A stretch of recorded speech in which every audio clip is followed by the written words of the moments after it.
I tell you that between that 1967 and 1970 that the Biafran Civil War occurred, then the Igbos were building their war equipment within the eastern part of Nigeria. They were building their bombs, their rockets, their armored tanks, all these military equipments. The fuel that they were using to power those equipment, those tanks, were being refined here in the eastern part of Nigeria. So how come that the Nigerian... We have been wondering why the hate and jealousy, but now I see where it started from. Well, the Igbos are more or less the type of people whose desire is mainly to dominate everybody. If they go to a village, to a town, they want to monopolize everything in that area. If you put them in a... as Eze, they were all banished after the war. The Amainabo for Popo Naba for making Maka supporting Biafra. The AC Kwere Jackson MP was dethroned and died in 1973. Nobody discusses it. There was no way anyone at Rivers State so it was natural. So during this period that I am talking about, the Chinese were nowhere. Do you hear about the Chinese that period? Chinese were just within their place trying to survive. But the East, the Igbos, they have gone far in formation of these hardwares, military hardwares, to tell you what I'm talking about. So the hatred, in fact, let me tell you, abroad, people that understand human, intelligence and human capacity, they would have, no matter even if you are enemy, in fact, even if that person is a criminal, they will turn that the human intelligence that they have, they will use it to the benefit of the government. By now, we should be talking about what North Korea is doing. One of the countries that have bombs that other countries can be afraid of. You see how we are just... They are not forgiving us. They are afraid of the Igbos. They are just afraid of the Igbos because of the capacity and capabilities of the Igbos. They are afraid of the Igbos because of the potentials where the Igbos get. Hi guys, so many of our Igbo youths don't know that during the Nigerian Biafra War of 1967, the Igbos produced their own weapons. Do you know that? Igbo scientists at the University of Nsukka were producing weapons for the Biafran soldiers. The Igbo scientists produced advanced weapons. The weapons were so advanced that after a year of the Biafran War, the government had to ban chemical engineering from University of Nsukka. That is why when you go to University of Nsukka, they don't study chemical engineering. The scientists created weapons like Ojuku mortar, Ojuku buckets, Obuni Igwe, the famous Obuni Igwe. And they even produced refined fuel to power their military vehicles. All their inventions were produced under pressure during the war. Igbos are really creative. God blessed Igbos so much, like so much. He blessed them with talent, creativity, industriousness, everything you can think of. God blessed Igbos with it. Honestly. Do you know that if this had happened in the Western world, we would have been studying it in our own history? Do you know that after 50 years, Nigeria have not yet started producing their own weapons? Why haven't they approached Igbos? Igbos, Kwenu. Finally, we have Ekwensu, which is a spirit of negotiation and war. But this particular spirit was demonized and called devil by missionaries. Think of Chukwu as the sun, which is the source of light. And then think of these Alusi or deities as sun rays, which is how the sun reaches the earth. So we must educate the current generations, and we must educate, most importantly, our children of Igbo origin. Let them know who they are. Nobody should tell them who they are. On this issue of unity in Nigeria, Are you aware that in 1929, during the Aba Women's Riot, the colonial officer ordered the security personnel to shoot the Aba women who were protesting against injustice, to shoot them?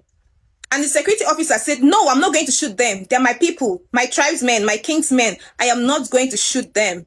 So they went to another region and brought in military troops. And they shot at 50 women. 50 women lost their lives that day. 50. Do you get the point now? They went to another region and brought in military troops to shoot at these women. So don't let anybody gaslight you that we are united. We have never been united. Everybody knows their kingsmen. Everybody knows their tribesmen. Everybody knows their... Don't let them gaslight you with air. Don't let America divide us. Don't let Donald Trump divide us. We were never united in the first place. We were never. Okay? We are not fools. They cancel history so that young generation will not be angry. But we know the history. We read history. We research. We see things. We have never been united. Whenever I read history, I get angry. Very angry. Okay? So enough with that BS of unity, blah, blah, blah, blah, blah, blah, blah. Yes, some adults presently don't know some of these things, and our children also need to understand who they are. Yes, if they know who they are, they will know where they are going. That is the thing. So if you are one of those people that will just watch and skip and go, stop doing it. There are some videos you will see, you show it to your children. You show it to some adults, you share it with people so that they will know and understand these things, that this is who the Igbo man is. A period. Nobody can change it and nobody can stop it. It is either you accept it or you leave it. So, but when the time is right, things will always fall in place, normal. That is what I am assuring you. Of southeastern Nigeria, going back nearly 5,000 years. But here's where it gets extraordinary. In December 1938, a man named Isaiah Anozi was digging a water cistern in his compound in Igbo Uku when his shovel struck something metallic. What he unearthed would shatter every colonial assumption about African civilization. Bronze vessels, intricate ceremonial objects, and ritual regalia so technically sophisticated that when British archaeologist Thurston Shaw excavated the site 2 decades later in 1959, the academic world was stunned. The Metropolitan These things are not fabrications, these things are facts, and the record has it well established. So it's good that we let our people know who we are, the Igbos, and the stuff we are made of. These things are important that we, educate our people about this. Is that recently it seems like other people are trying to, give us name. They are trying to, give us our own history. We will not allow that to happen. Yes, we will not allow that. We must write our own history and present it the way it is. We always like a level playing ground. We always stand for the truth. That is what an Igbo man is known for. Standing by the truth and doing things the way it's supposed to. If you say that this is the rule, then drop the rules and allow people to walk accordingly. That is an Igbo man for you. Yes, if you beat me, I know you beat me. But allow the rules on a level playing ground. That is. Well, some of this hatred is not far-fetched. But as we have proceed, I want you to watch this video, then we'll come back and continue. We have been wondering why the hate and jealousy, but now I see where it started from. Well, the Igbos are more or less the type of people whose desire is mainly to dominate everybody. If they go to a village, to a town, they want to monopolize everything in that area. If you put them in a labor camp as a laborer, within a year they will try to emerge as headman of that camp, and so on. Well, in the past, our people were not alive to their responsibilities, because you can see from our northernization policy that in 1952, when I came here, there weren't 10 northerners in our civil service here. Then I tried to have it northernized, and now all important posts are being held by northerners. Is this policy of filling all key posts in the north solely with northerners and not with other Nigerians a temporary or a permanent one? In actual fact, what it is a northerner first.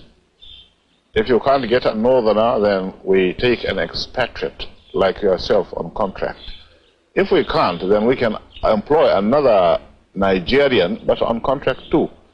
This is going to be permanent, I should say, as far as I can foresee, because it will be rather dangerous to see the number of boys who are now turning from all our learning institutions coming out with having no work to do. I'm sure whichever government of the day might be, it will feel rather embarrassed, and it might even lead to bloodshed. Doesn't this damage the idea, sir, of all people in all regions in Nigeria being fellow citizens of one country? Well, it might, but you are, I mean, new to our region, but how many northerners are employed in the east or in the west?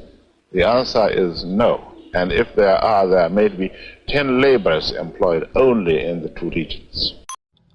Yes, these videos is merely for educative purposes. Let the people involved and others understand what really happened and where they are coming from. You know, so but all these things, you know, an Igbo man and the spirit of an Igbo man, he doesn't relent, he keep working hard. The more you push the Igbo man, the more he push harder. You know, Igbos don't, you know, they come to a place, they develop it, they make it livable. That is what an Igbo man is. Igbo man turns the desert into a Greenland. It's only the Igbo man that believes and trusts the Yorubas, the Hausas, the Ijos, the Ishekiri, the Urobos. They carry their money, come your town, buy your land. They don't collect land by force or by style, like Ruga, like this. They will pay for your land, build their house, develop your land, and establish businesses in your land. Improve your land economically and otherwise. Please, we take God beg una Nigerians. Make una forgive the Igbos. But not be forgive. That is what people don't understand. They are not forgiving us. They are afraid of the Igbos. They are just afraid of the Igbos because of the capacity and capabilities of the Igbos. They are afraid of the Igbos because of the potentials where the Igbos get. And that is why they don't want Anioma to be Igbo. And they believe, say, if Anioma na Igbo now, we go, they will teach us because we don't forget ourselves. We don't forget everything will make us Igbos. But when Nigeria win Brazil, oh, Bebeto con they cry. When Nigeria win Brazil, when Nigeria win, see, they don't look down on the Igbos so much. So to other people, they feel that them be Bebeto, Romario, and them be Ronaldo de Lima. But at the end, Nigeria win Brazil. Hands down. That's so it be for the Igbo race. My question today, why Nigeria and other tribes of the country, why can't we forgive the Igbo people? That is my question today. For standing up to say, Kabudo reject mental, we don't want to be with you again. Why they don't want to forgive Igbos?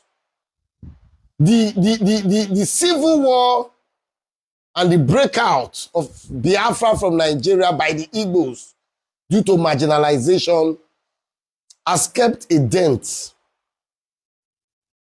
on the image of the Igbos. Not a dent, a perceived aggression from other tribes and ethnic groups.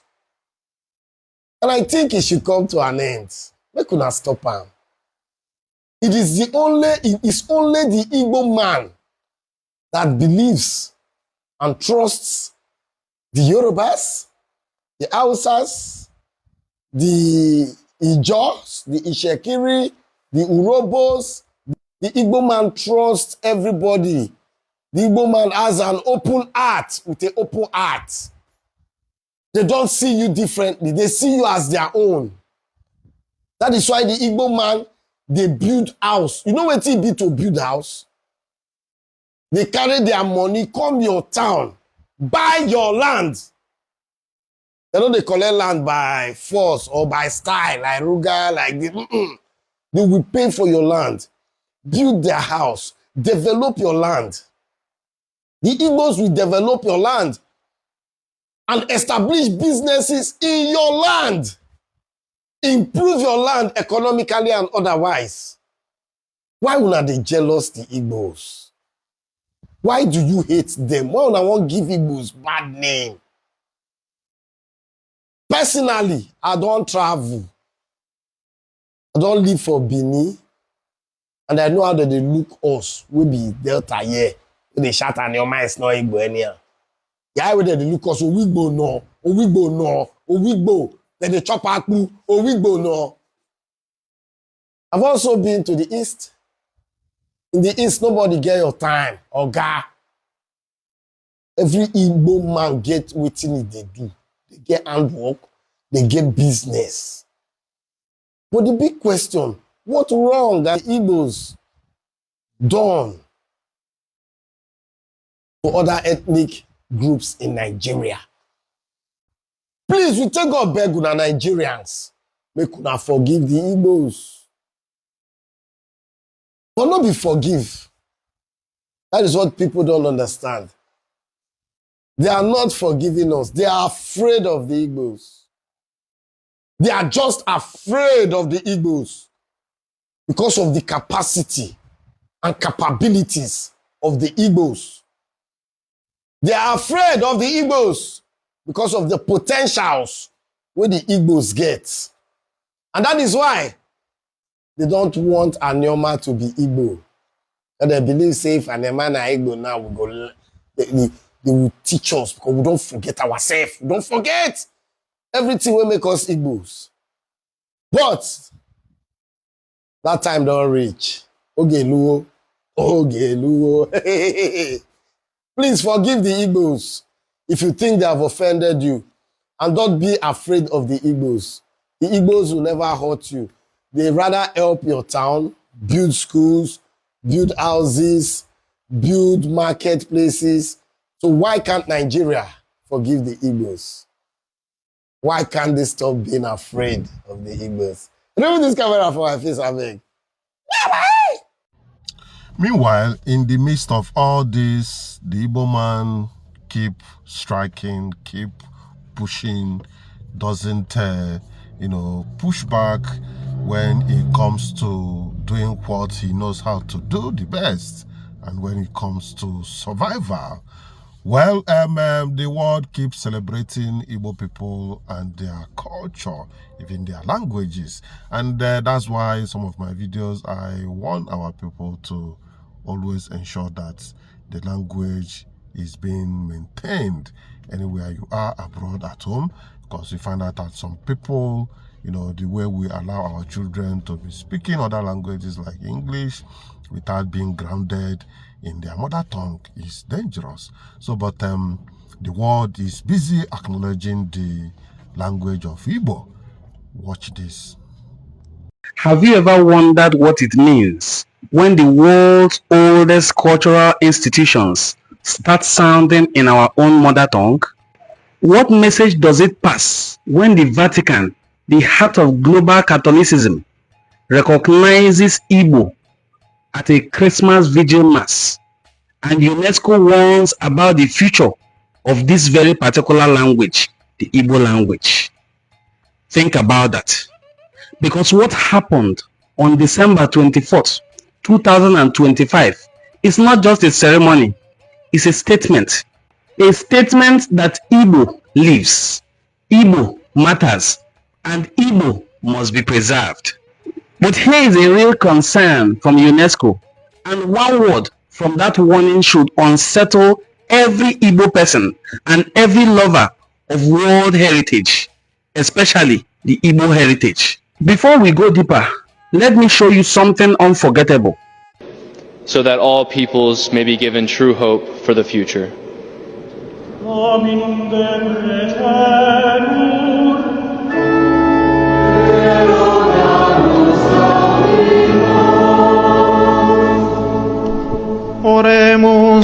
Let us pray for the Jubilee Pilgrims. And now, in Igbo.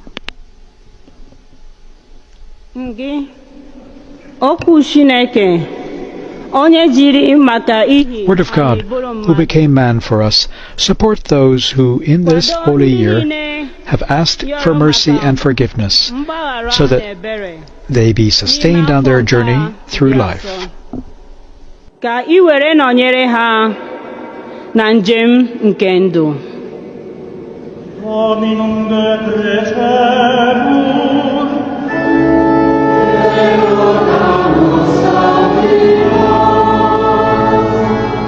And now the liturgy of the Eucharist will commence with the entrance procession,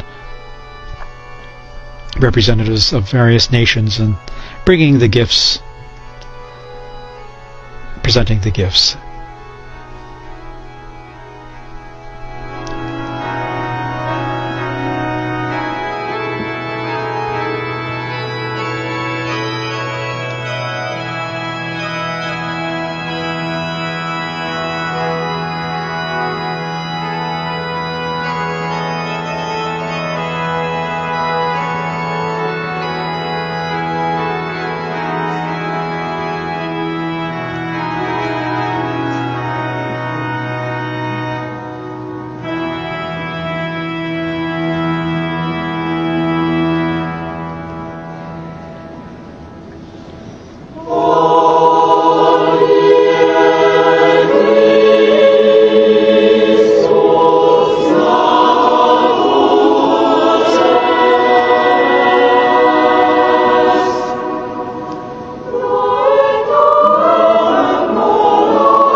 That's so amazing, right?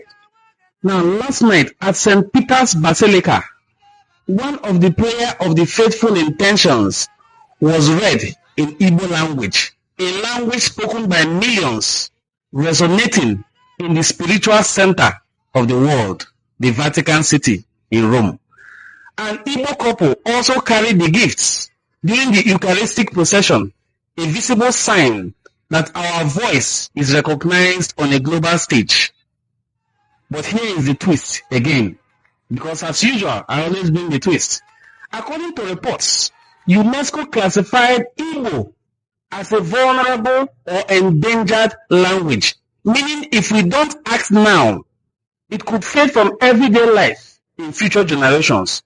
A reality many of us feel, but haven't faced head on. Now let that sink. We must do something concrete, serious, to protect and preserve the Igbo language. The Igbo language remains one of the most diverse, one of the most widely used, and one of the most versatile languages of the world. Here is also a video to show you how versatile the world thinks the Igbo language is. Watch this very video. Name the better language. Thank you. French or Portuguese? French. Why so confident? It could be sexy. French or Dutch? Nah, French. French or English? French. What? What's the better language? English. French. French or Spanish? Spanish, 100%. This guy met one Latina, now he thinks he knows Spanish. Papa. Spanish or Igbo? Igbo. For sure? Igbo is one of the most unique languages across generations. Igbo or Arabic? We're gonna go Igbo. Igbo or Russian. The thing about Igbo is like, it sounds like a song. It sounds like music. Even for those that don't know. Igbo or Afrikaans. Oh, that's the Dutch dialect? Yeah, in South Africa. Igbo. Igbo or Hindi. Shout out to all my Indians speaking Hindi right now. Okay? Right now. Keep doing that. Keep spreading that word. Igbo is the best language in the world, though. Lock it in. Igbo. Auru em ginyanya. Now, before anyone panics, no, UNESCO didn't literally say the Igbo language will magically disappear tomorrow. But the organization does warn and continues to warn that language is not actively spoken, taught, and passed on, especially in the home and diaspora, face the risk of gradual decline and loss. If children grow up only speaking English, if parents don't teach Igbo at home, if parents don't speak Igbo at home, if schools treat our language as optional, then that first-hand cultural memory begins to slip away. Recall that recently, the Minister of Education, Tunji Alausa, announced or released a memo to all schools insisting that the instructional language for all schools, beginning from nursery school to university, must be English. This puts the Igbo language and all other indigenous language into more danger. What can we do to preserve the Igbo language? Now, this isn't just academic. It is urgent, and families must take deliberate steps to preserve the Igbo language. Now, how does this matter, or why does it matter to you, who is a follower of Enu and Cultural Forum? 1. Language is identity. Without Igbo, millions of stories, proverbs, and worldview would vanish.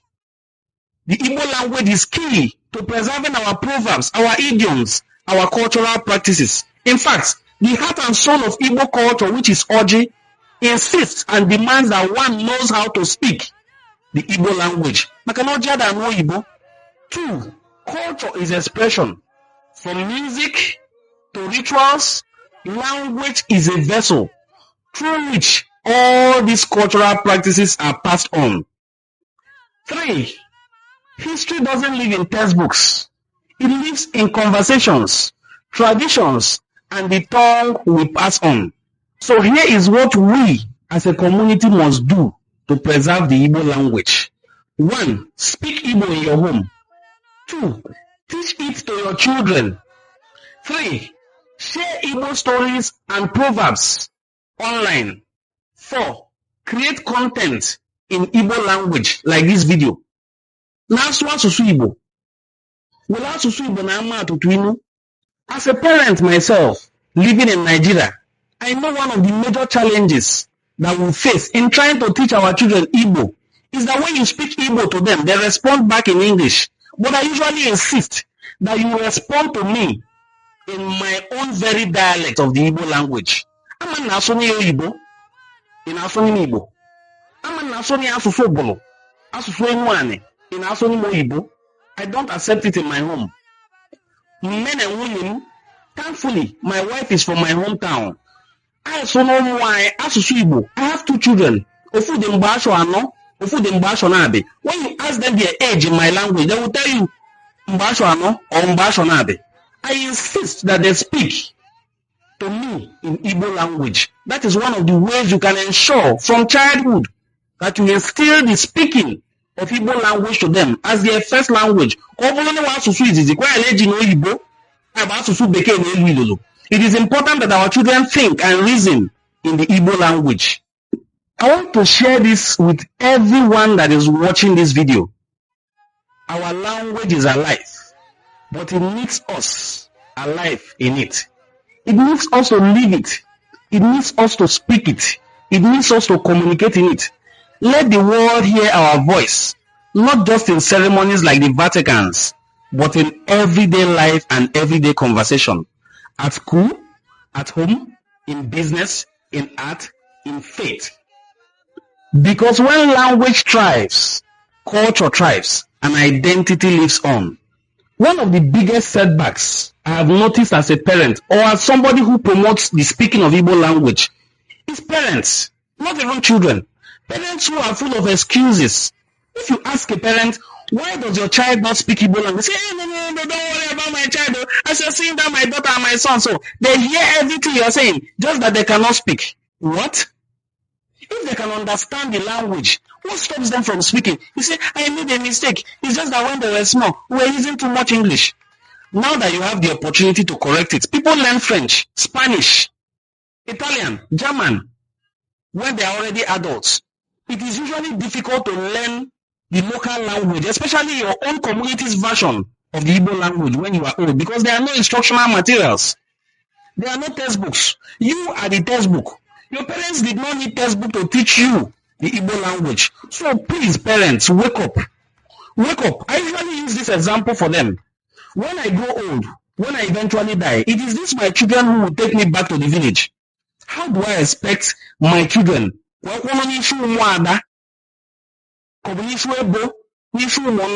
you call them,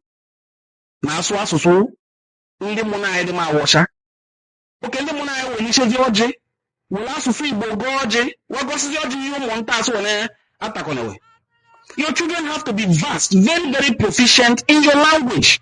They are the ones who will return you home for burial when you eventually die. That is when the world will see how much of a parent you were, whether you were a good parent or you were just a disgrace to parenthood. Thank you so much. I hope this message makes you well and teaches you to start and turn a new leaf as we are entering into 2026 to ensure that your children and everyone around you learns the Igbo language, because it is the language of our ancestors. It is the language in which our cultural practices and traditions are preserved. Thank you for watching this very, very beautiful video. My name is Onwade Ngozi Chukwuka Fortune. If you believe in the power of Igbo language, drop a comment down below, share this video, and tell us in the comment section. Let us know what Igbo phrase or cultural practices or proverb will you teach someone or your children today? Kodene, ndị Igbo, ka anyị kwado na asụsụ Igbo, ka asụsụ Igbo ya laa na anyị, ka ya bụ ọkụ ndị mụ na anyị tie anyị n'aka ya laa anyị na anyị. Daalụ ka ọ dị n'oge ọzọ. Afọ m dịka gee nsogbu unu bụ Onwade Ngozi Chukwuka Fortune. Please look through our channel. Ị ga-ahụ nye onyinyo ndị ọzọ anyị tiege mbụ ga-adị na mma. Nke ọ bụ na mmasị na ikiri kirie ikirisi a zipụ a ka ndị ọyị nwozukwu ike, ndị ọyị na ndị ezinụlọ yi, onye ọbụla ịma na nye gbasara ndị Igbo adị mma n'obi, zijee na-enye onyinyo ka o kirie. Okirisi a ka o nwee ike mara nye ọ ga-eme n'ụlọ bee iji wee kwado asụsụ Igbo, ka asụsụ Igbo ya laa na national anyị. Daalụ ka ọ dị n'oge ọzọ. Well, my people, despite all the suppression, despite all the things that has been done to press an Igbo man down, you still see and witness an Igbo man flourishing anywhere he is. So I want us to keep flourishing and keep letting others understand the true nature of an Igbo man and what the Igbo man stands for. So if you have seen this video as far as this, please also ensure that you share this video, let others know and watch and enjoy with you. I am still Chinedu, your presenter. Until I come your way next time, bye for now.